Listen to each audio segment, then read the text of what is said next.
The sound reached the Vethkar survey drone 3 seconds before the translator finished rendering it. A long, low moan riding the wind off the northern ridge. Something between a living thing and a machine. Something that the translator kept flagging as unclassified biological signal, before cycling back to the same useless designation. Subcommander Eris watched the waveform spike on her display and felt, for the first time in 4 campaign cycles, something she could not name. It was not the sound that unsettled her. It was that the sound had pattern. It had intention. She ordered the drone to circle. Sergeant First Class Declan McRae had been carrying the pipes for 11 days. The case was older than he was, older than the both camps he'd moved through. Cracked brown leather, with brass clasps gone green at the hinges, a strip of faded tartan wedged under the handle where the grip had worn through. His grandfather had carried the case the same way, pressed against the left hip, elbow over the top. His grandfather's grandfather before that. The pipes inside were older still. Chanters yellowed like old teeth, the bag patched twice in different fabrics. The drone reeds replaced so many times that only the frame of the thing remained original. But the sound was the same. His mother had said that once, in the kitchen of the house in Argyll, flour on her hands, listening to him practice. The sound doesn't age, Declan. The sound is always the same. He had not spoken to his mother in 2 years. The relay stations were gone. Most things were gone. He crested the ridge at 0630 and looked out at what remained of the valley below. Gray rubble where the township had been, the river still running clean and silver, because the Vethkar, unlike humans, did not pollute their conquests. They preferred them intact. They preferred everything intact. They came for the raw fact of dominion. Not for resources. Not for territory in the human strategic sense, but for the acknowledgement that a thing had been theirs, and was now theirs, and would remain theirs, until they decided otherwise. It was the part the negotiators had never understood. You cannot bargain with a species for whom winning is not a means to an end. Winning is the end, the only end. Declan unslung his pack and sat on a flat rock at the ridge line. The cold came off the mountain in slow, steady pulses. He pulled the case onto his lap. There was a fire base 12 kilometers northeast, or there had been. The last signal he'd received, 4 days ago, a scratchy voice on the emergency band, a private Okafor reading coordinates off a map before the channel cut out, had placed a small unit there, maybe 20 personnel, maybe fewer. His orders, issued from a command structure that might no longer exist, were to reach that firebase and deliver what was in the pack. Not the pipes. The pipes were his own business. The pack held something else. A sealed transit case of biological samples, DNA archives from 17 pre-contact Scottish cultural collections, material the university archivists had been pulling for 3 years before the invasion and had finally, desperately, handed to a soldier going north, because north was the only direction that wasn't occupied. Take it to somewhere cold and dry and high, the archivist had said. Take it to somewhere it might last. Declan looked at the drone overhead. He'd been watching it for the last hour. It was watching him back. He opened the case and lifted the pipes out. The Vethkar did not have ears in the human sense. Their primary sensory organs, 2 banded arrays of cilia running from jaw to shoulder, processed pressure differentials in a far broader range than human hearing, catching frequencies from 17 Hz to over 60,000. In theory, they heard more than humans. In practice, Eris was discovering they heard differently. The sound coming off the ridge was inside the band they processed easily. But it was not being processed easily. It moved through her cilia in a way that made the readings unstable. Not painful, not threatening, simply resistant to categorization. And her technician Van was looking at her from across the command bay, with the same expression she suspected she was wearing. It's a cultural instrument, Veen said. The database has 17 entries under human wind instruments, bellows-driven. Cross-referencing acoustics now. How long? It's a manual instrument. The player is generating this in real time. Vane paused, cilia flickering. There is significant variation from the recorded samples. This one is, I cannot determine if this is error or intention. It is intention, Eris said, before she understood why she said it. She stood and walked to the bay door. The tune Declan played was not a fighting tune. He'd learned fighting tunes, Scotland the Brave, Highland Laddie, the big competition marches his instructor had drilled into him during his piping years before the army. He could play them still. But he was not playing a fighting tune on this ridge at 0638 in the presence of something that had leveled a valley. He was playing ceol macCrimmon. macCrimmon will never return. It was a lament. Composed 300 years ago, maybe more. The dates were contested. Everything about the macCrimmons was contested. A hereditary, piping family so old their origin had become legend before anyone thought to write it down. The tune was supposed to have been composed the night before a battle that the piper already knew was lost. That was the story. You played it for the ones who weren't coming home. You played it to acknowledge that something was ending, and that it deserved to be acknowledged, even if no one was left to hear, even if the acknowledgement changed nothing. Declan's eyes were dry.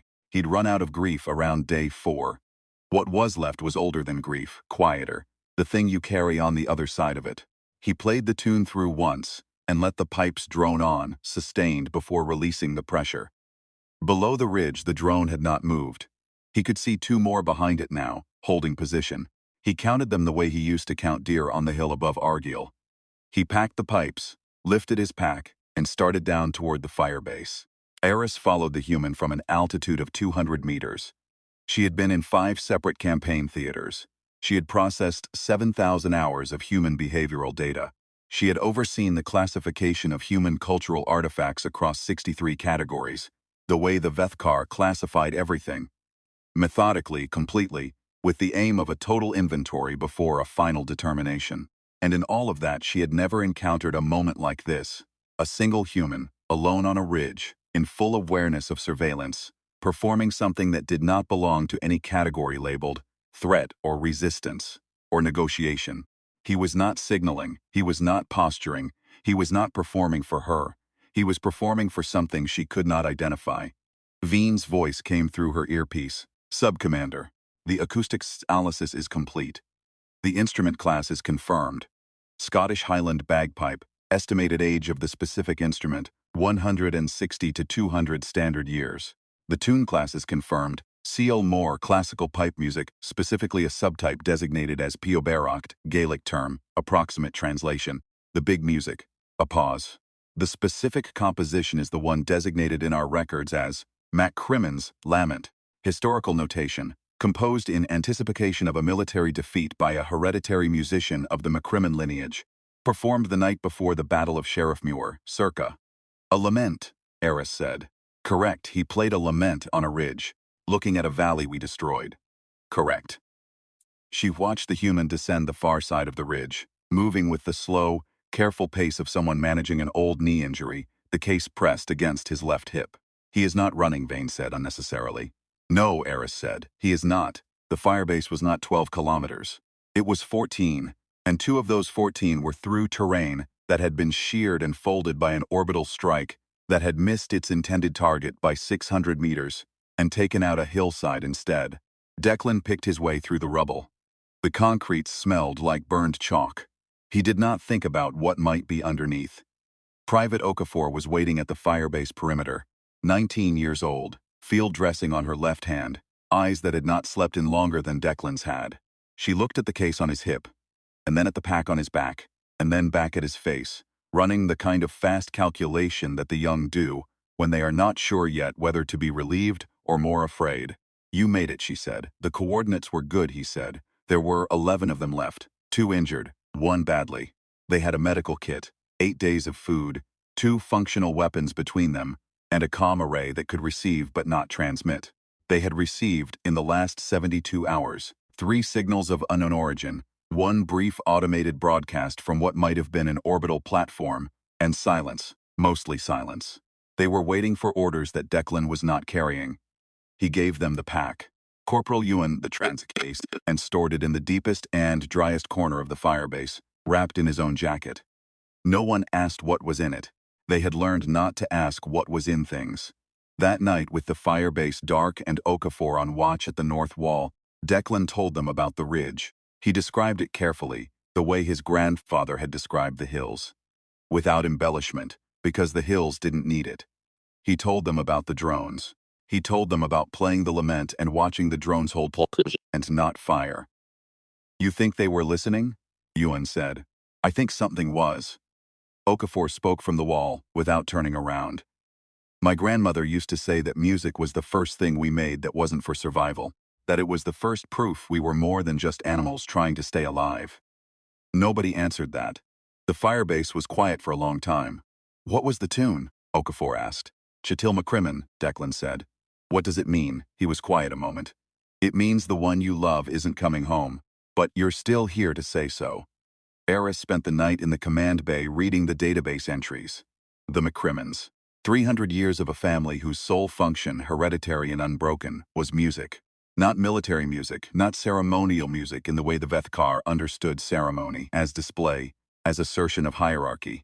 Human piping had been those things too, but it had also been simultaneously and inseparably something else. Eris worked through the entries slowly, running translations she knew were imprecise. Ceol more, the big music. Music composed for grief. Music composed for loss that had already happened and could not be undone. Music performed not to change the past but to face it. To stand in front of the fact of it and say, this was real and I was here.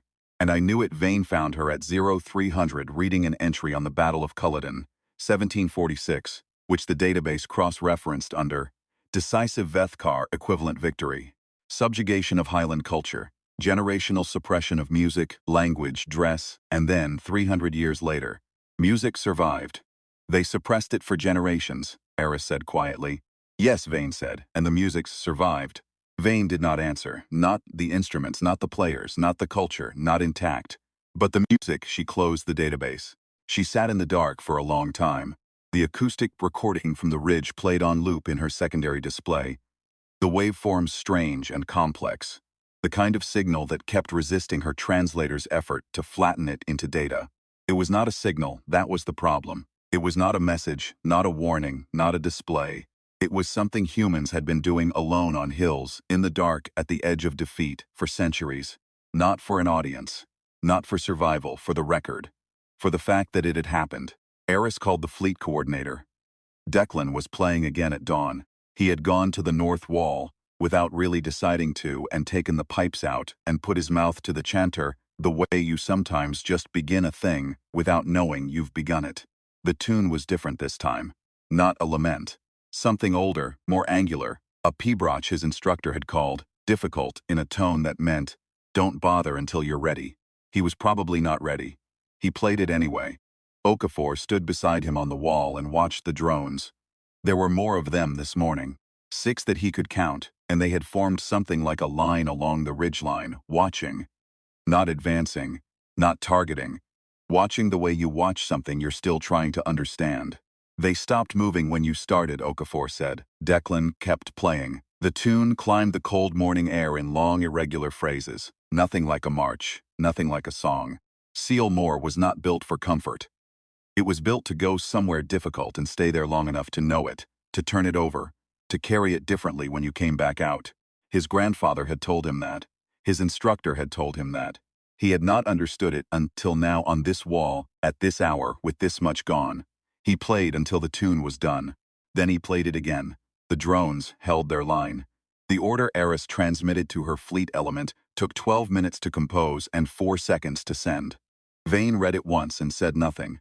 That was, in Eris's experience, the response of someone who understood the weight of a decision and chose not to diminish it with commentary. The order was not a retreat. The Vethkar did not retreat. It was a reclassification. The firebase and a 5-kilometer radius around it were redesignated from active interdiction zone to cultural observation site, non-interference protocol. It was a category that had been used twice in Vethkar history, both times for species who no longer existed. It was not a rescue. It was not a guarantee. It did not give the humans food or weapons or a way home. It gave them time. She did not know what they would do with time. Neither, she suspected, did they. But something on that ridgeline, that long, low, wind-carried sound, that waveform her translator kept failing to flatten, that old man on an old mountain playing an old tune for a valley that was gone, had put a pause between the moment and what came after. And in the Vethkar strategic doctrine which she had memorized before her first campaign, and had never, until now, found inadequate, a pause was not a weakness. A pause was data. She filed it as data. Corporal Yoon found Declan at the north wall an hour after the drones withdrew. He'd seen the retreat on the sensor board and come to find the sergeant. The way you find the person who you think might understand what just happened. Declan was packing the pipes back into the case, working the clasps in the same careful order he'd watched his grandfather work them. They pulled back, Yoon said. I know. Is it because of? He gestured at the case. I don't know, Declan said.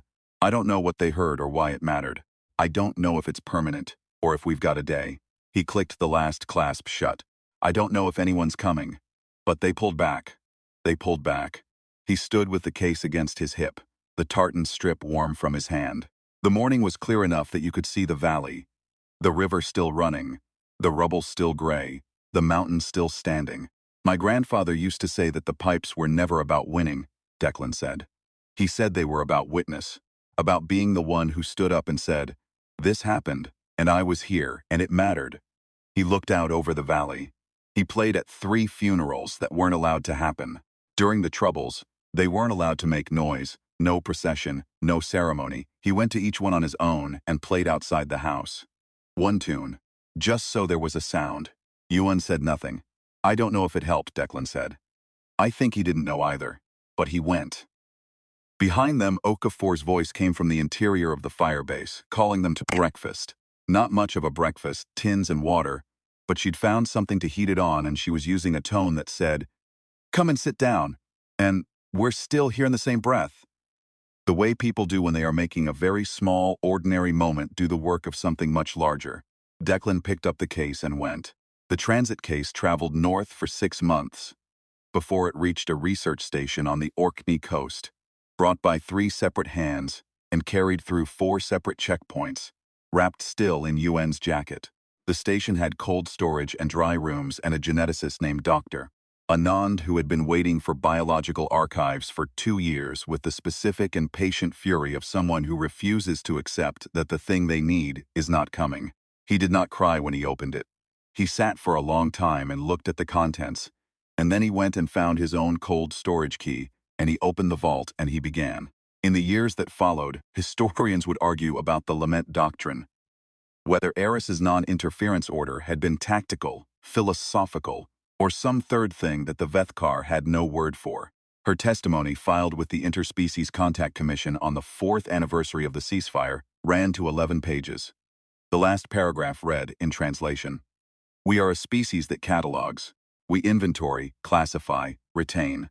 When we encountered the music on the ridge, my translator failed to classify it because it had no precedent in our records. I have since determined that this was not a failure of the translator. The music was not a signal. It was not intended for us. It was intended for what had been lost. We had no category for an action performed with full knowledge that it changes nothing except the fact of having been performed. We have one now. The pipes are in the museum in Edinburgh. They've been on display for 3 years. The docent's card says, estimated age, 200 years, exact origin unknown, donated by the estate of Sergeant First Class Declan McRae, who carried them north during the occupation at his own discretion, and played them on 17 separate occasions in the presence of Vethkar surveillance. People ask, sometimes, if he knew what he was doing. The docent always gives the same answer, which was Declan's answer. He was doing what the macCrimmons had always done, standing where the loss was and making the sound. Not for an outcome, not for an audience, because something happened here, and it deserved a witness, and in the end, the sound had been heard.